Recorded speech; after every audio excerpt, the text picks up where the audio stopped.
Did you know that a man once built an actual pyramid on Okanagan Lake, then went to Lebanon and took over the Canadian embassy there with AK-47s in an attempt to get it back from the Canadian government, who literally stole it from him?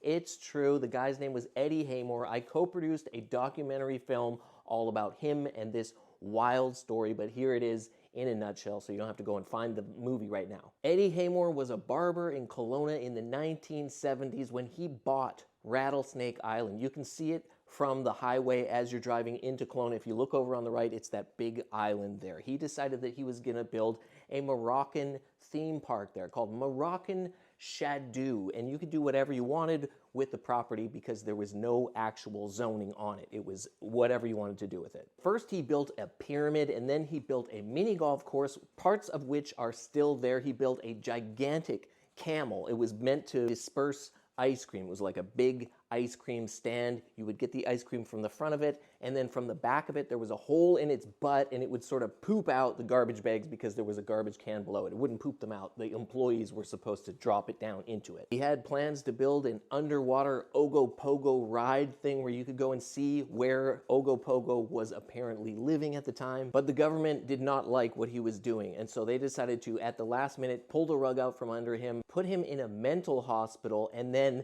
have him sell the island to them while he was under duress. And then they went and turned the land into a provincial park so that nobody could ever build on it again. And then when he got out of the mental institution, which was Riverview, by the way, the infamous Riverview, he and his cousins went over to Lebanon into the embassy there. Shots were fired, but they ended up not getting arrested when he came back to Canada. And then he launched a court case which he won, and the government had to pay him a bunch of money, but instead of giving him the island back, he just got a payout, and he bought a hotel across from the island in Peachland, and he called it Haymore Castle. And in front of the castle, he built a statue of himself pointing towards the island as a sort of middle finger to the government, saying, "That's my island, give me my island back." But he did not get his island back yet. He's still alive. I drove him to the airport once. He told me some crazy stories that I cannot tell you here. Also, if you like this story, you are going to love